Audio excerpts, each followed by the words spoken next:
What's going on, everybody? I'm your host, Ryan Clary, and thank you guys for making Locked On Nationals your first listen every day. We are free and available wherever you get your podcast.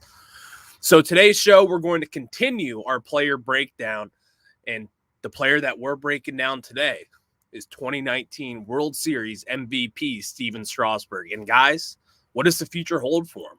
There's a lot of question marks up in the air, and I'm going to answer that right after this. You are Locked On Nationals, your daily Washington Nationals podcast, part of the Locked On Podcast Network, your team every day.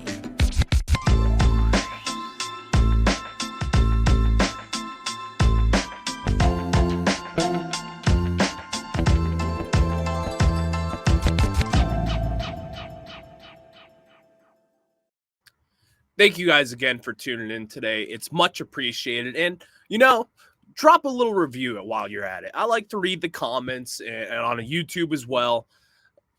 Let me know how I'm doing. What do you want to see? What don't you want to see? What do you want to see more of? Let me know. I'm all ears on this stuff, and I love listening to the feedback that you guys give. So let's get right into it. We're breaking down Stephen Strasburg today. And as we know, Stephen Strasburg only made one start this year after recovering from thoracic outlet surgery, widely known as TOS. And at this point, he doesn't really know what the future holds for him, and he's admitted that at this point.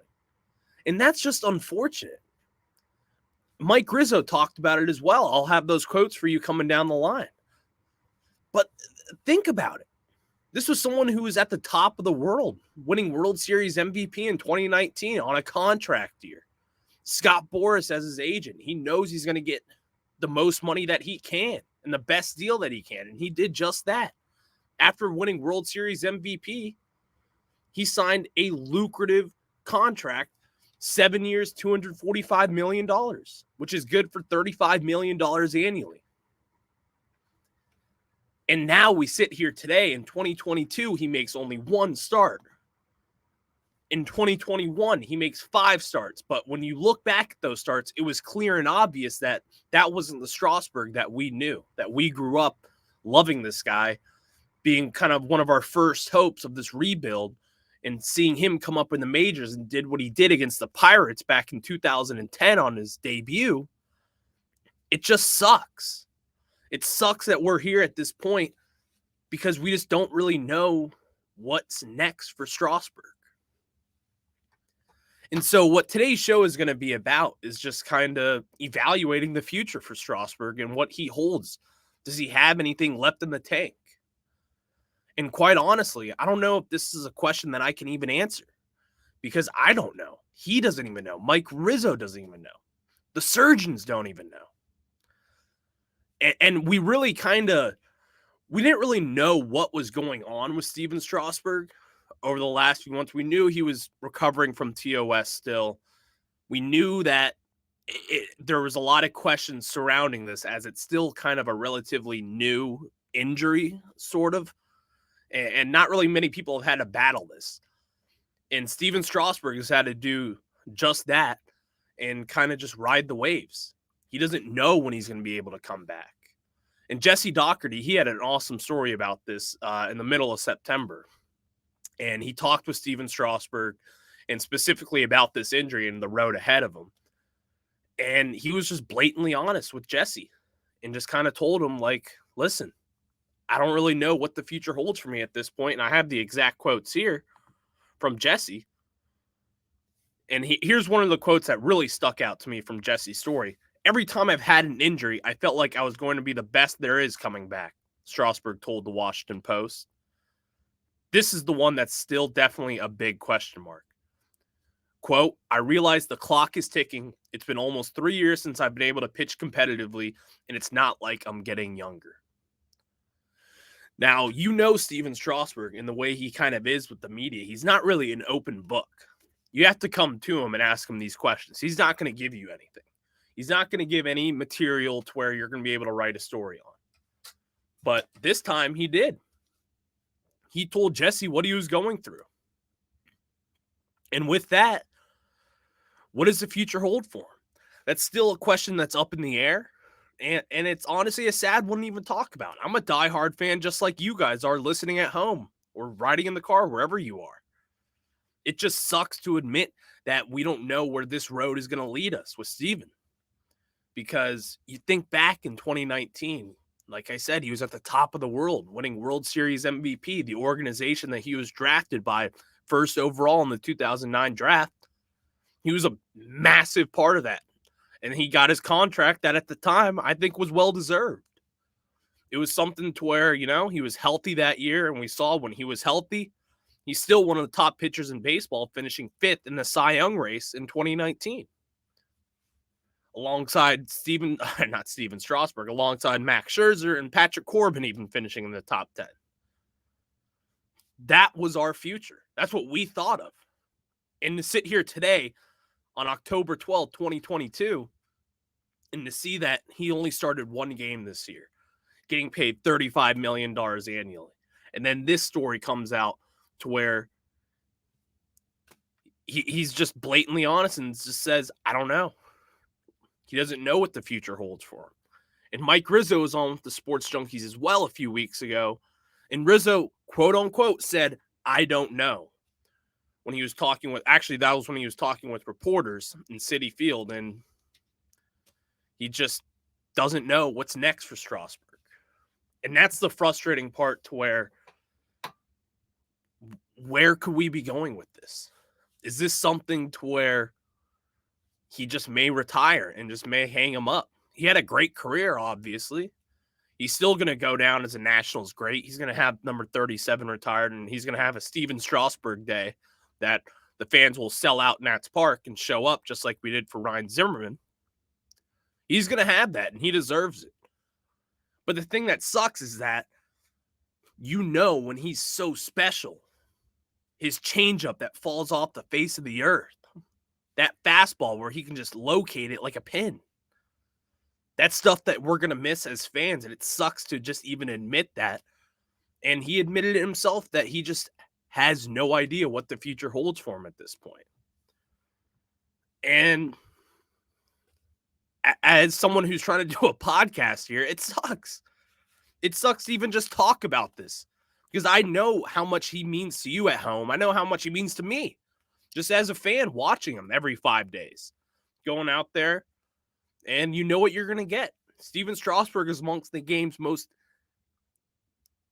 consistent pitchers in baseball when he's at his best. Or actually, not even when he's at his best. Just his normal Stephen Strasburg is amongst the game's most competitive pitchers day in and day out. Each season, look at the numbers. When he's healthy, you know what you're going to get out of him. You know it. You're going to be guaranteed 5 innings, 1 to 2 runs every time. He'll have a shutout here and there as well. And then when the playoffs come around, we all know what he's going to do. He's going to shut the door right in your face and take that game.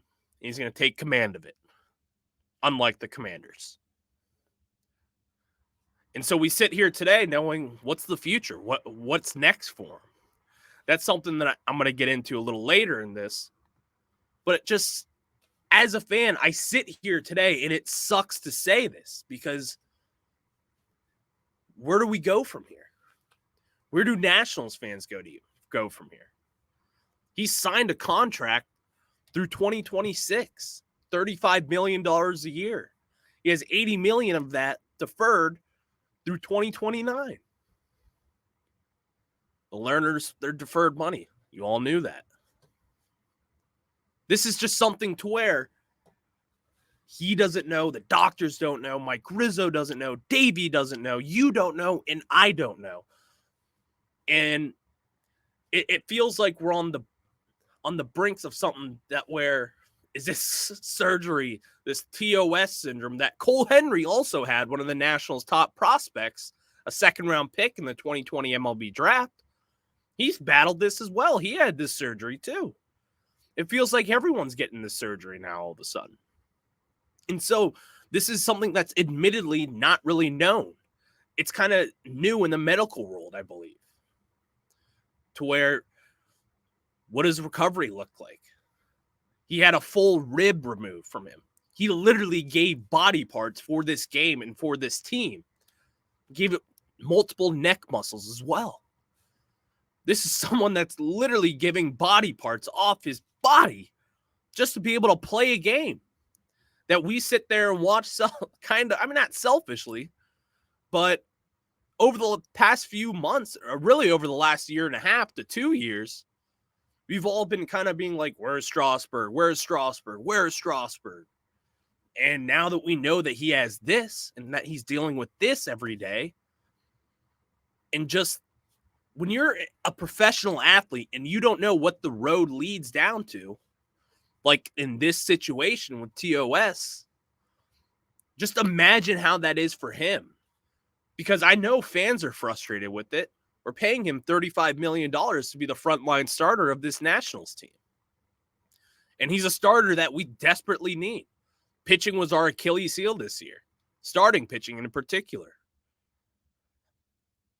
And to have Stephen Strasburg starting every 5 days instead of Anibal Sanchez or Paolo Espino, or name that starting pitcher that shouldn't be on a major league roster, it's frustrating. And it stunk. It stinks. And it still stinks. So that's something we're going to get into more and more as the offseason goes. Obviously, I'll have all that information for you as we get it with Stephen Strasburg. But it's frustrating. It's simply straight just frustrating. And I feel for him. And at this point, no one should be upset with him. But you should definitely not be upset at my friends over at Roan. Remember, Roan. This dress shirt that, look at me right now. If you're watching on YouTube, you see my messy white shirt that I hate, but I wore it today. Guess what? My friends over at Roan, they have the best dress shirts, and it's all about comfort for them. The dress shirt was due for a radical reinvention, and Roan stepped up to the challenge. Roan's commuter shirt is the most comfortable, breathable, and flexible shirt known to man, and here's why. Roan's comfortable 4-way stretch fabric provides breathability and flexibility that leaves you free to enjoy what life throws your way, from your commute work to your 18 holes of golf. I play golf. I can guarantee you that that is a fact. With Gold Fusion and odor technology, you'll be smelling fresh and clean all day long. And on top of that, Ronan is 100% machine washable, so you can ditch the dry cleaners altogether. It's time to feel confident with the wrinkle-free shirt without the hassle. With Rowan's wrinkle release technology, wrinkles disappear as you stretch and wear the shirt. It's that easy. And so, for example, you just look up Rowan, go to their page, and you just simply buy a shirt. It's going to be amazing. It's a product that I endorse. I wouldn't endorse it if I didn't believe it. And here's the offer for you. The commuter shirt can get you through any workday and straight into whatever comes next. Head to roan.com/lockedon and use promo code LOCKEDON to save 20% off your entire order. That's 20% off your entire order when you head to roan.com. That is RHONE.com/lockedon and use code Locked On. It's time to find your corner office comfort. And there you have it. Roan, give them a call, let them know, and let them know that your boy sent you and that the company sent you. This is something that we endorse and we love it. We love Roan. All right, let's get back to Stephen Strasburg and kind of where we sit at with as far as it comes with Strauss. We love Straussmas when it comes around every 5 days.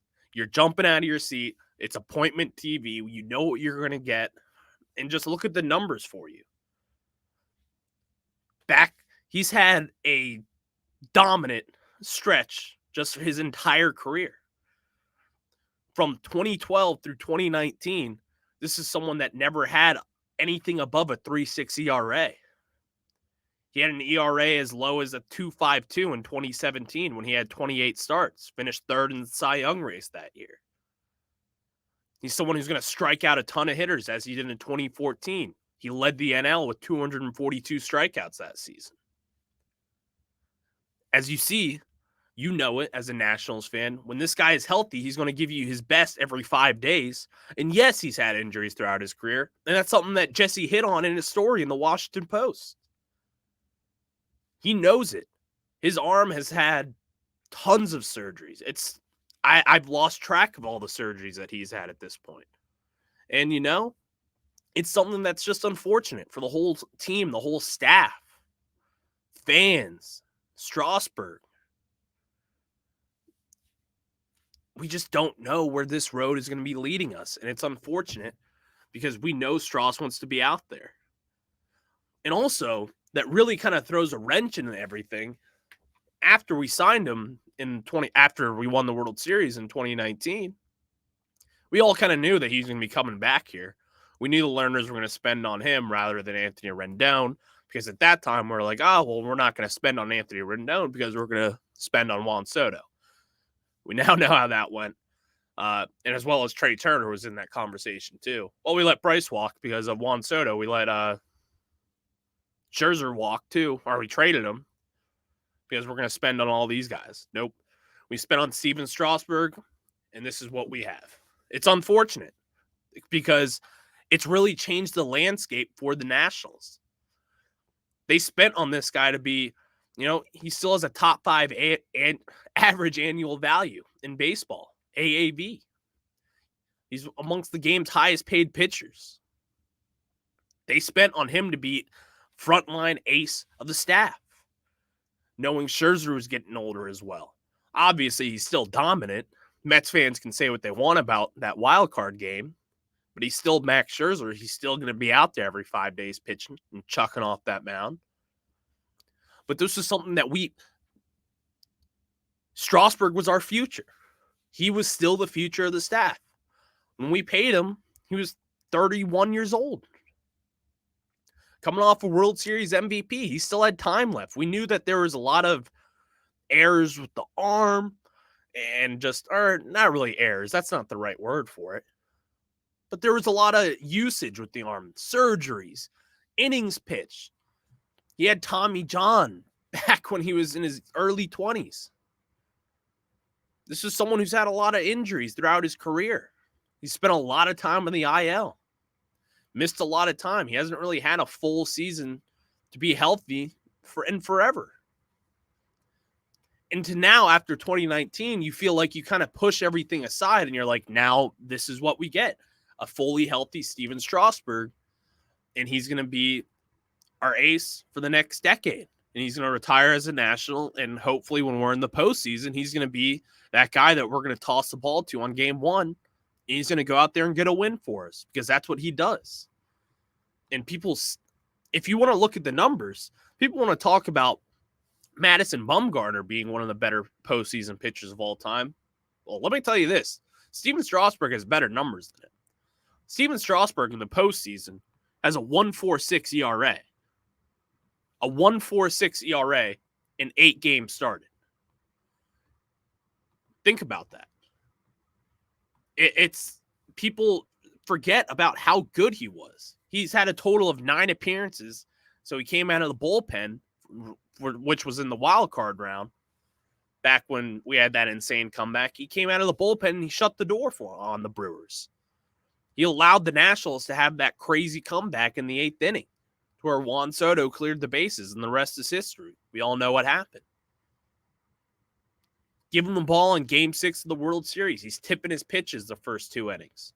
Paul Menhart pulls him aside and tells him, hey, you're tipping off your pitches right now. He makes the adjustment, comes back out there in inning number 3, shuts the door on them. 8 innings later, dominates. And that's the Stephen Strasburg that I'm going to miss as for right now.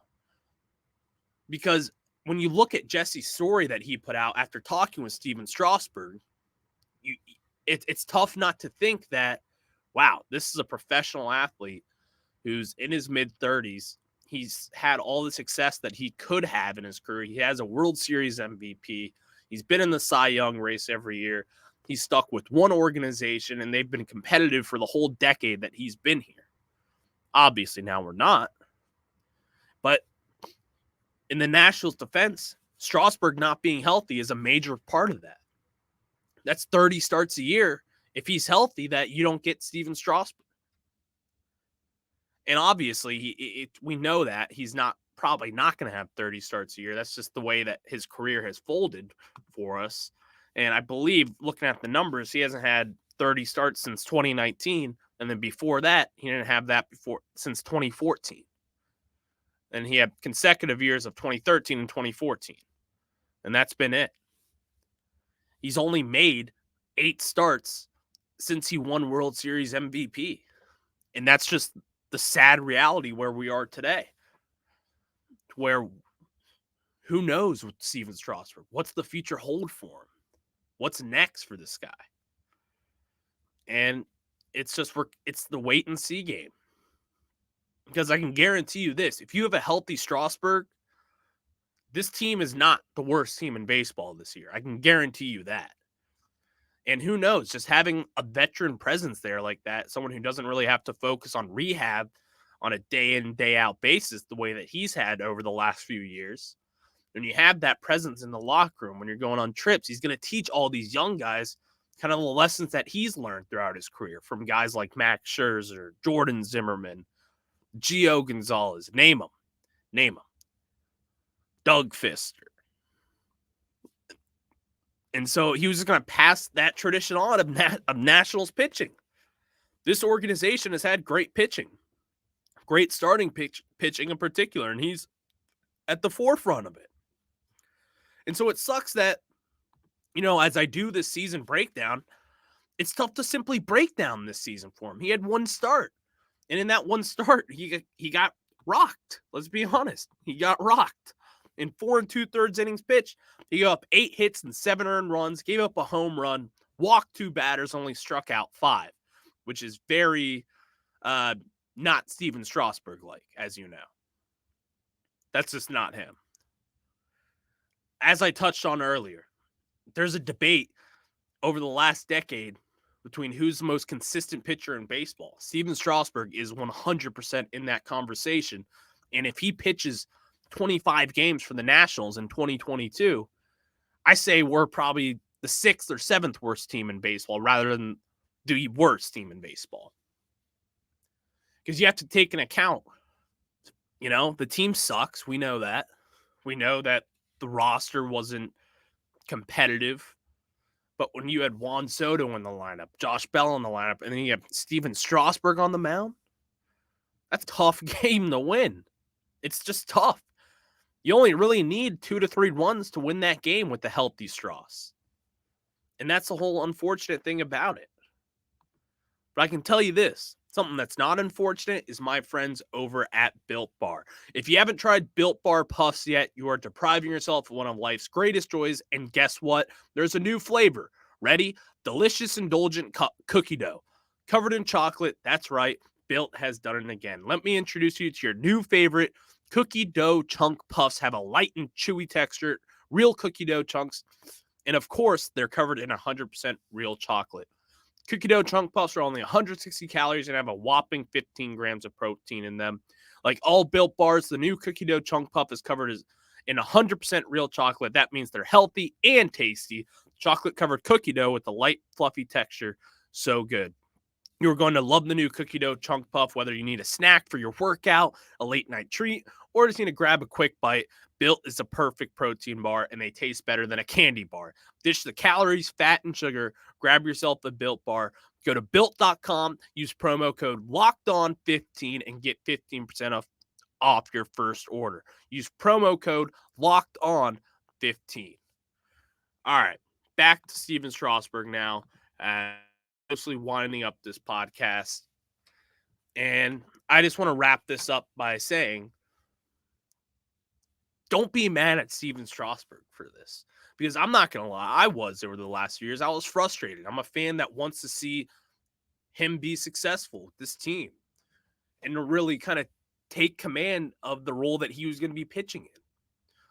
We knew coming into the season that, like, if you saw what Mike Rizzo was saying about this in spring training, to where, yeah, Strasburg's going to need his normal 6 weeks of rolling up to, because obviously with the lockout this year, spring training was cut short. Pitchers and catchers didn't report for a while. It was just a sticky situation for someone who's rehabbing and who needs to be at the facilities. It sucked for Strauss because he was locked out. He didn't have that time to ramp up. So he takes the couple extra weeks to ramp up, which then turned out to be a couple extra months to ramp up. And we kind of saw the writing on the wall with Strauss that it's been a couple months. We keep hearing the team saying he's ramping up, he's ramping up. And I'm not speculating that there was something going on with it, but you smell that? It's a little fishy. And so now that he made his first start and he was shut down for the rest of the year, still recovering from TOS, and at this point, his future is in question, and he's admitted that. And that's something that just scares me as a fan, and I'm sure it does as you guys as well, as it should, because we want to see a healthy Stephen Strasburg. When there's a healthy Strauss, it's a much better Nationals product on the field, and it's something worth watching for day in and day out, and it's something that we all look forward to. And it's unfortunate. It is. And as fans, we shouldn't be frustrated with it at this point because you see it. He's been honest with Jesse. That story was awesome. It really kind of put everything in perspective to where how frustrating is this? He doesn't even know his future. Mike Rizzo doesn't know. No one knows. The surgeons don't know, for crying out loud. No one knows. I can't say it enough. Nobody knows. I can't say it enough. And that's where we are. That's just where we are with Strasburg. And obviously, if any news comes out in the not in the postseason, in the offseason with Stephen Strasburg, I'll have all of that covered for you. And Stephen Strasburg will certainly not be the last time he'll be mentioned on this podcast over the next couple of weeks. I'll have more for you guys on that as well. But I know I won't be the only one to have more on Stephen Strasburg. But first off, thank you guys for making Locked On Nationals your first listen every day. Now make your second listen the Locked On MLB podcast. MLB expert Paul Francis Sullivan brings humor, passion, and unique perspective on every team and the biggest stories around the league. Follow the #1 daily league-wide podcast, Locked On MLB, on the Odyssey app, YouTube, and wherever you get your podcasts. I'm locked on the postseason, but I know my guy Sully is very much so locked on the postseason as the Phillies right now have a 1-0 series lead over the Braves, which I'm not rooting for anyone. My friends were trying to ask me, who you rooting for? No one. I'm not rooting for the Braves or the Phillies. I don't know about you guys. So Sully will have all that covered for you guys, so you can check that out over there, and I'll talk to you guys tomorrow. You have a good day, and enjoy some postseason baseball.